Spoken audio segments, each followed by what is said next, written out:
Assalamualaikum warahmatullahi wabarakatuh. Om Swastiastu, Namo Buddhaya, salam kebajikan. Yang saya hormati Duta Besar dari negara-negara G20 atau yang undang atau yang mewakili, Bapak-Bapak pejabat eselon 1 dari Kementerian Investasi, dari Pak Sesmen sampai semua deputi, perwakilan dari Kadin dan dunia usaha, dan Bapak Ibu semua yang saya mohon maaf tidak sebutkan satu persatu. Yang pertama, terima kasih kita bisa berkumpul di tempat ini dalam rangka mengikuti suatu peluncuran output dari kerja-kerja diplomasi ekonomi yang dilakukan oleh Kementerian Investasi dalam kelompok Trade, Investment and Industry, khususnya terkait dengan panduan investasi global yang dikaitkan dengan kesepahaman terhadap negara-negara dalam G20. Bapak Ibu semua, mohon maaf, ini sudah 6 hari di Bali soalnya tidurnya jam 2. Ya begitulah nasib jadi menteri di zaman COVID dan di G20 ya begini, tidurnya kurang. Kita tahu semua bahwa kondisi global dalam kondisi yang tidak baik-baik saja. Tidak pernah terduga oleh semua orang. Tadi Sekjen Antet Ibu Rebecca mengatakan bahwa pada tahun 2015 menyusun panduan investasi terjadi ketimpangan sekitar 2,5 triliun US dollar Amerika. Dan tidak ada yang pernah berpikir suatu saat akan terjadi pandemi dan kemudian dilanjutkan dengan persoalan perang antara Ukraina dan Rusia. Tapi bagi Indonesia, sesungguhnya sudah kita mendapat pukulan awal ketika terjadi perang dagang antara China dan Amerika. Kondisi geopolitik yang tidak menentu membuat dan memperparah kondisi ekonomi global. Yang harus kita khawatir sekarang adalah ketegangan geopolitik antara China dan Taiwan. Bapak Ibu semua, kondisi ini melahirkan ketidakpastian dan melahirkan kecemasan yang pada akhirnya kemudian sebagian ekonom termasuk saya coba minta air putih dulu. Ini anggap saja kita masih di HIPMI lah gitu. Kalau jadi menteri ini banyak kali protokolnya, kalau di HIPMI tanpa protokol. Makasih bos. Udah, kembali.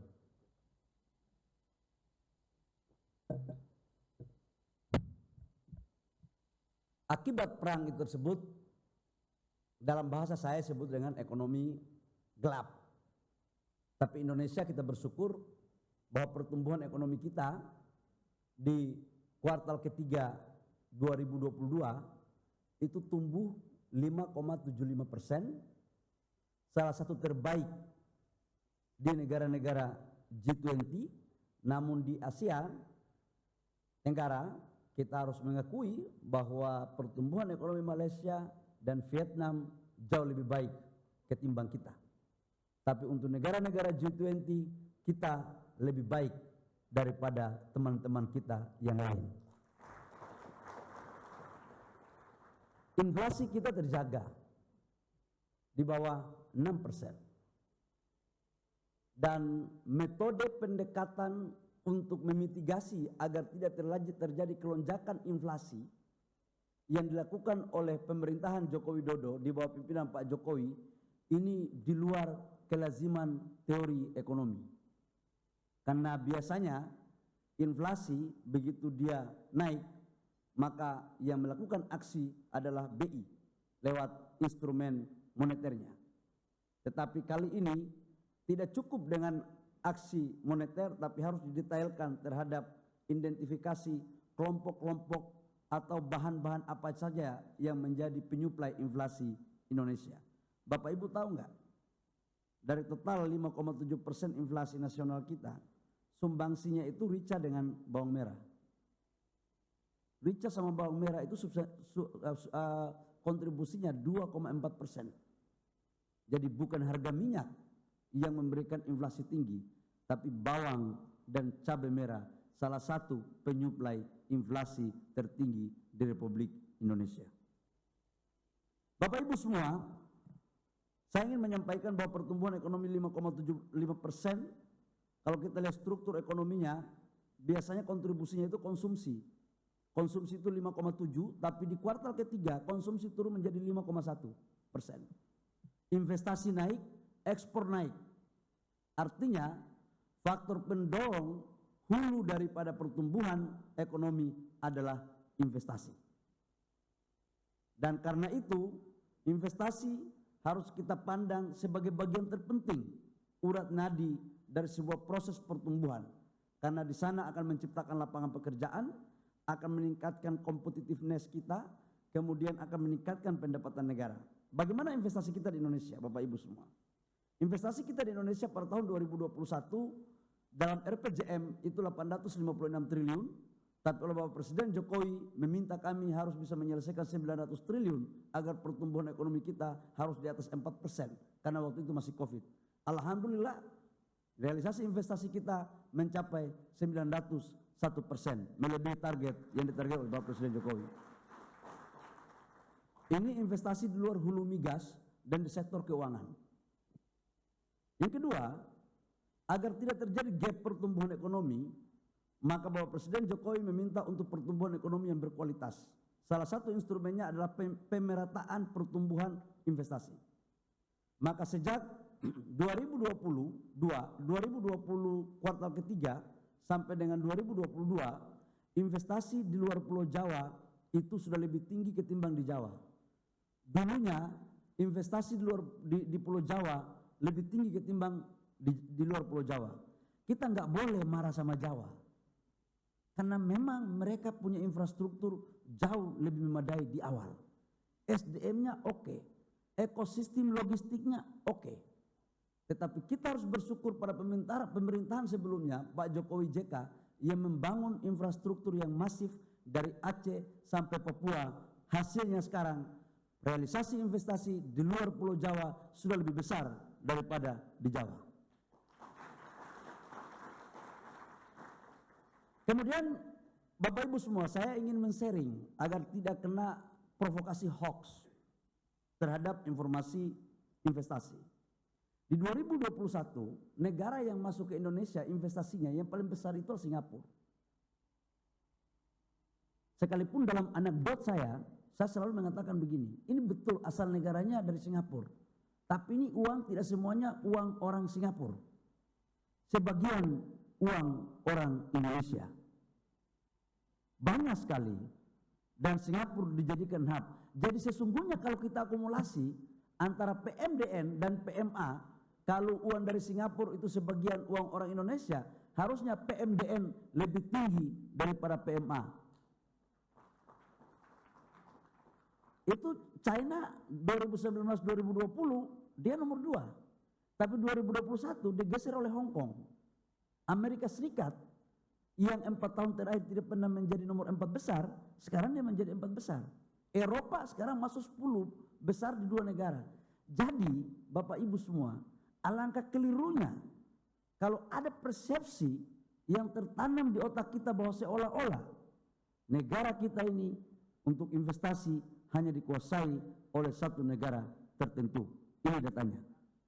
Hanya kepada Tuhan kita percaya, manusia butuh data. Kalau manusia menyampaikan tanpa data, itu berarti manusia asal bumi. Bagaimana kemudian 2022? Bapak Ibu semua, 2022 target investasi kita dinaikkan menjadi 1.200 triliun. Dari 900 triliun menjadi 1.200 triliun. Ini adalah prasyarat untuk pertumbuhan ekonomi kita di atas 5,3%. Maka di kuartal ketiga, realisasi investasi kita mencapai 307,8 triliun atau setara tumbuh 1,9%. Tetapi foreign direct investment-nya itu tumbuh 63%. Jadi sekarang global dunia itu punya persepsi positif terhadap Indonesia. Kenapa? karena Indonesia jelas terhadap arah kebijakan dan stabilitasnya cukup baik. Karena itu saya meminta agar 2023 masuk di tahun politik, kita harus jaga stabilitas dengan baik. Kalau tidak, maka siap-siap kita akan bisa mengikuti jejak dari negara-negara sekarang yang sudah menjadi pasien IMF atau menjadi antri pasien IMF. Dan saya pikir sebagai generasi muda, saya tidak ingin kejadian tahun 98 terjadi di Ibu Pertiwi tercinta. Bapak Ibu semua, ini dari total 1.200 triliun kita sudah mencapai 894 triliun sampai dengan September. Inilah kenapa alasan pertumbuhan ekonomi kita itu stabil. Jadi cukup luar biasa sebenarnya dalam investasi.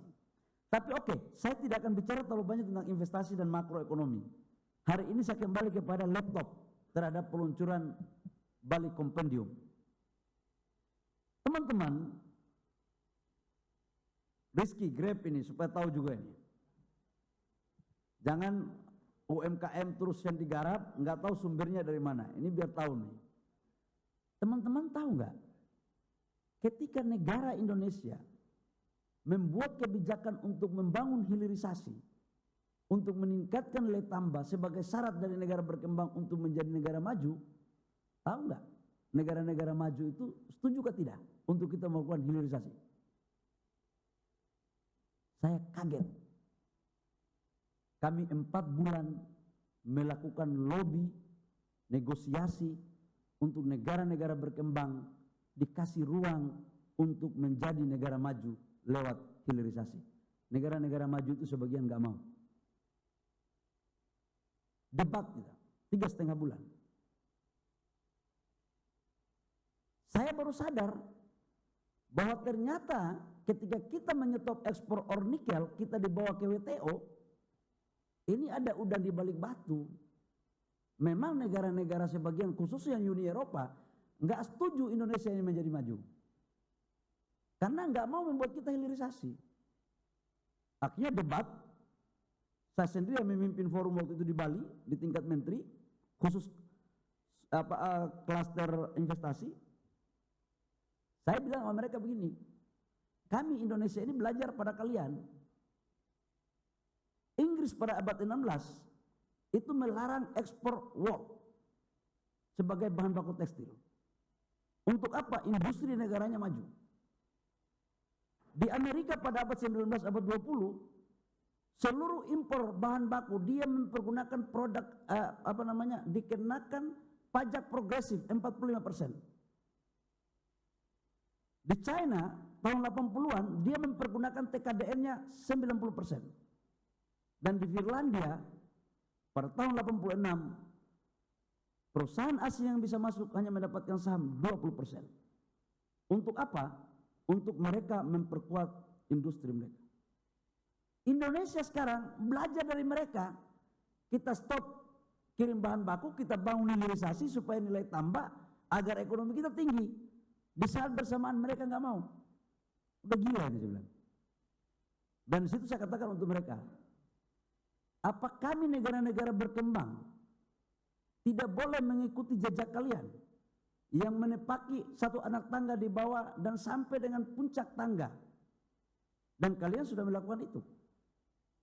Kalau memang kami negara berkembang nggak boleh, jalan apa yang kami harus lalui? Dan saya katakan untuk mereka, jangan ada dusta di antara kita. Ya. Dan saya juga sampaikan kepada mereka, menteri-menterinya, menteri-menteri Amerika itu kan pintar-pintar bro. Ini kuliahnya di Harvard, kita kuliahnya di kampus Jayapura, cari Google pun nggak ada nama kampusnya kan. Diplomasi dengan orang kuliah yang hebat-hebat. Dan di situ saya baru yakin bahwa ternyata kampus tidak menjamin kualitas seseorang. Yang menjamin kualitas seorang mahasiswa sendiri.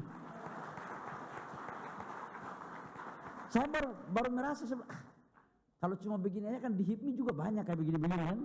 Tukang olah semua kan gitu.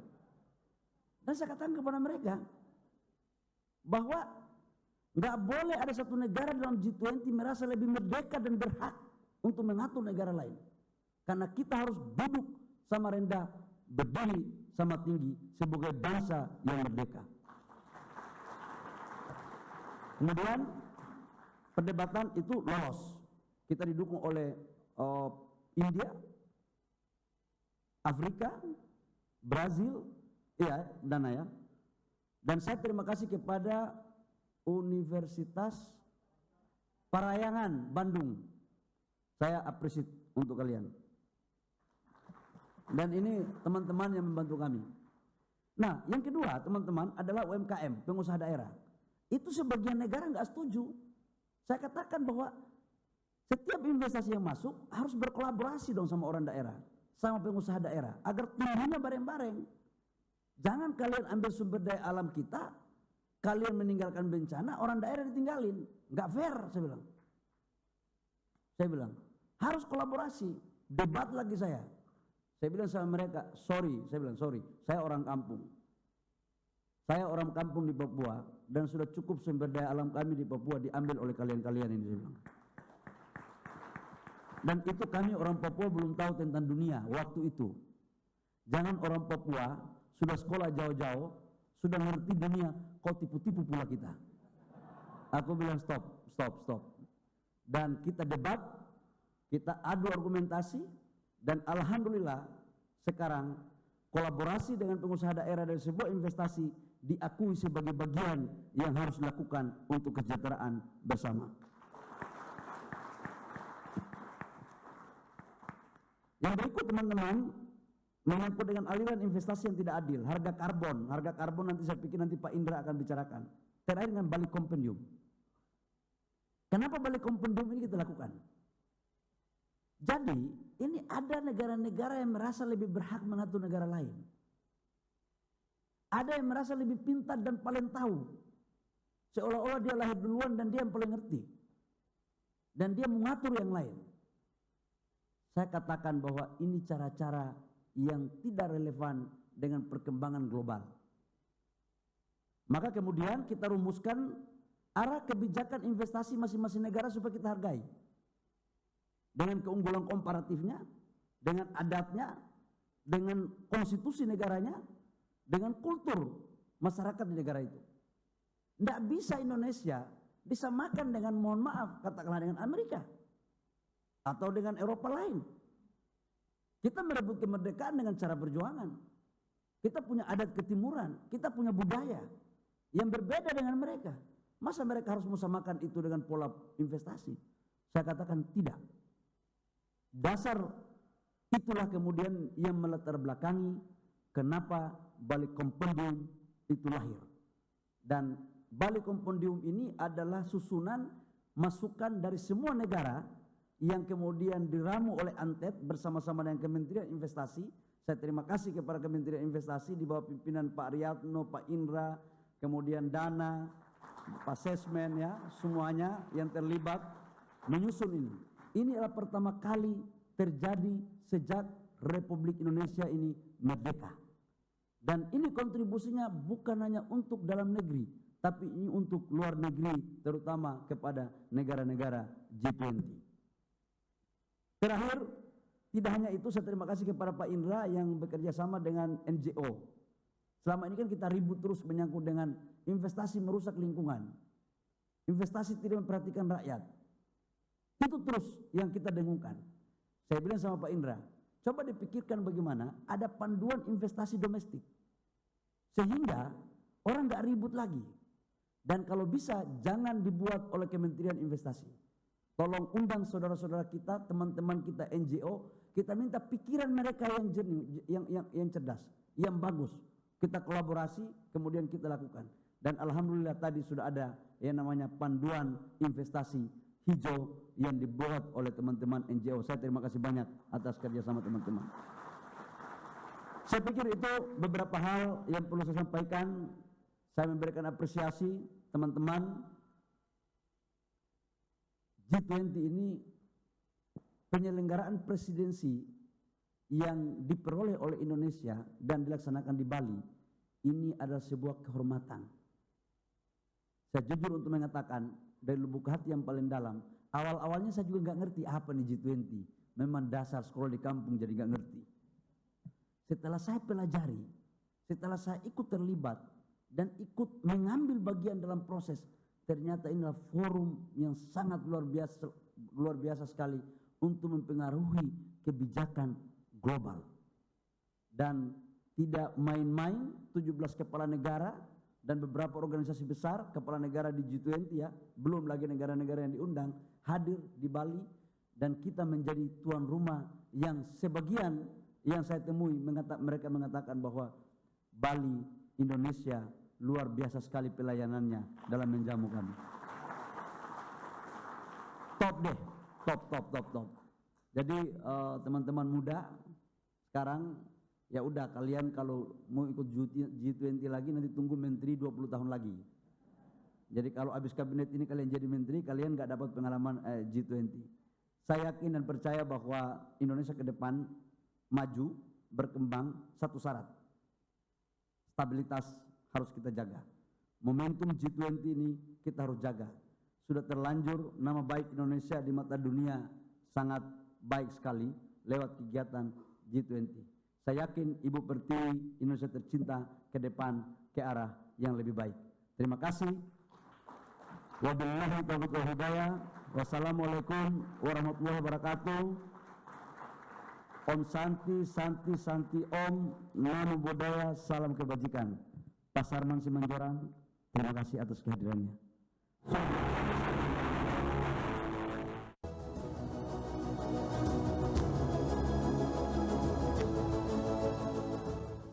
Dear Balil Lahadalia, Investment Minister of Indonesia, Excellencies, ladies and gentlemen, dear friends. It is an immense pleasure to celebrate with you the launch of the Bali Compendium on Policy Practices in Promoting Sustainable Investment, prepared by the G20 Indonesian Presidency and UNCTAD. I want to sincerely thank Indonesia for the trust placed in us to work with you. It has been an honor, an educational process, and a pleasure. This compendium comes out at just the right time. The world is in a context of cascading crises, cascading inequalities, and chronic instability. Countries have almost no capacity left to cope with external shocks. Natural disasters, public health emergencies like COVID-19, rising interest rates, and war. These shocks have narrowed countries' margin for investment. And yet, investment is more needed than ever to deal with climate change, to recover inclusively to meet the SDGs. When we adopted the 2030 Agenda in 2015, the investment gap was already high, $2.5 trillion. But with climate change, the COVID pandemic, and the war in Ukraine, the investment gap now stands closer to $4 trillion. In fact, these crises have now more than undone the increase in SDG investment we have witnessed since 2015. So this compendium offers intelligent solutions for the investment challenges we face.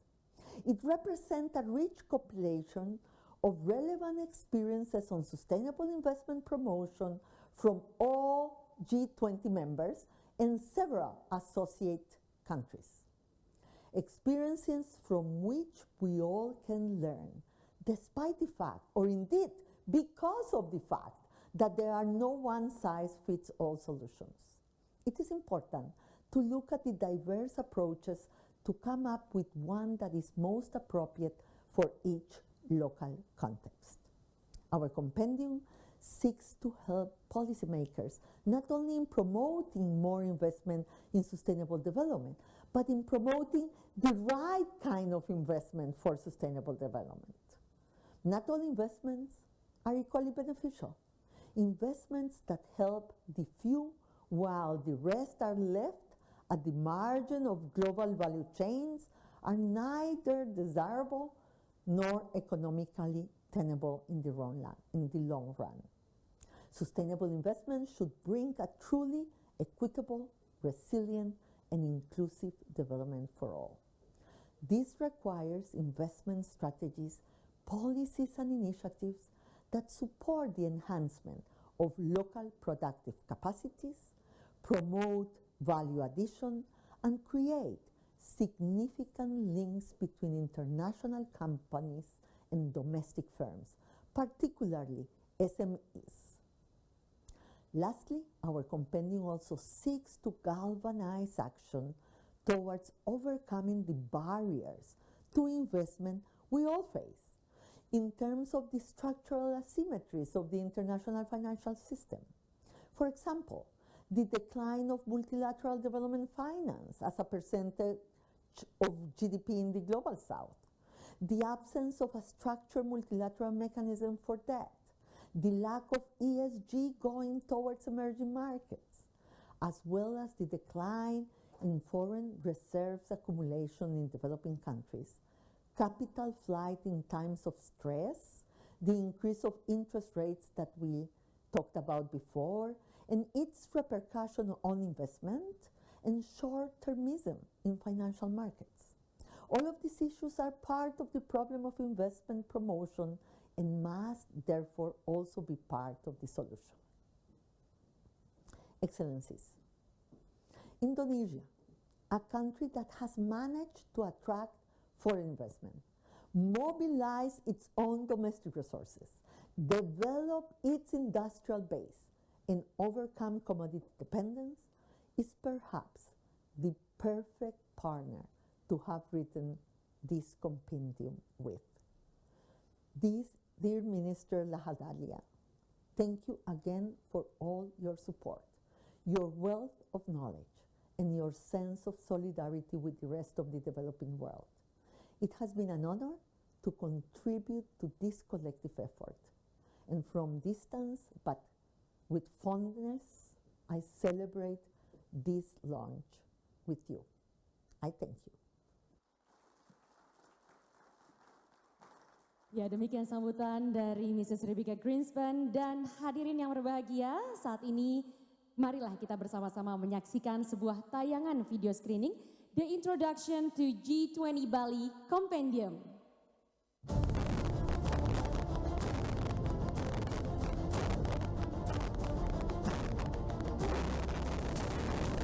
The global economy still reeling from the pandemic and the geopolitical circumstances is facing an increasingly gloomy and uncertain outlook. Therefore, assuming the G20 presidency, Indonesia encourages all member countries to produce major breakthroughs in various fields, including investment. Indonesia mendorong negara-negara G20 untuk melakukan aksi-aksi nyata. Indonesia akan terus mendorong negara-negara G20 menghasilkan terobosan-terobosan besar. Indonesia akan terus mendorong negara-negara G20 membangun kolaborasi dan menggalang kekuatan untuk memastikan masyarakat dunia dapat merasakan dampak positif dari kerjasama ini.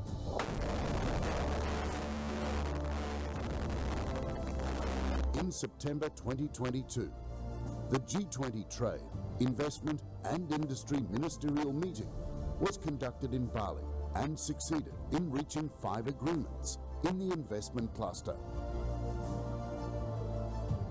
The agreements consist of the significance of sustainable investment, the investment procedure simplification, downstream industry as an instrument to create value-added and strengthened partnerships between investors and MSMEs.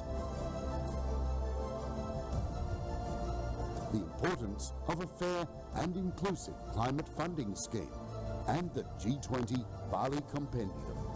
Ini adalah momentum kolaborasi sesama negara-negara anggota G20 untuk berkontribusi secara nyata dalam upaya pemulihan ekonomi global di tengah ketidakpastian dunia yang terimbas dari pandemi COVID-19 dan situasi geopolitik dunia saat ini. Dengan dukungan negara-negara untuk mengadopsi Pembangunan sebagai referensi kebijakan bagi penyusunan dan implementasi strategi dan program menarik investasi yang berkelanjutan. The G20 Compendium on Promoting Investment for Sustainable Development is referred to as the G20 Bali Compendium. It is a summary of investment policy practices of each member country according to their comparative advantages. Bali Kompendium ini adalah panduan penting bagi perumusan strategi dan arah kebijakan investasi serta promosi investasi di masing-masing negara. Setiap negara harus diberikan keleluasaan untuk menyusun strateginya dengan pendekatan keunggulan komparatif di negara-negara itu.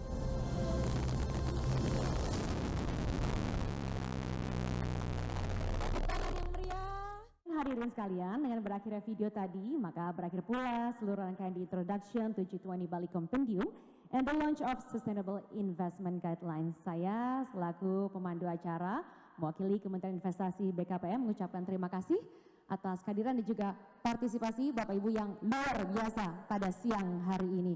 Saya Senandung Nacita undur diri, salam sehat, semangat selalu. Wassalamualaikum warahmatullahi wabarakatuh. Om Santi Santi Om.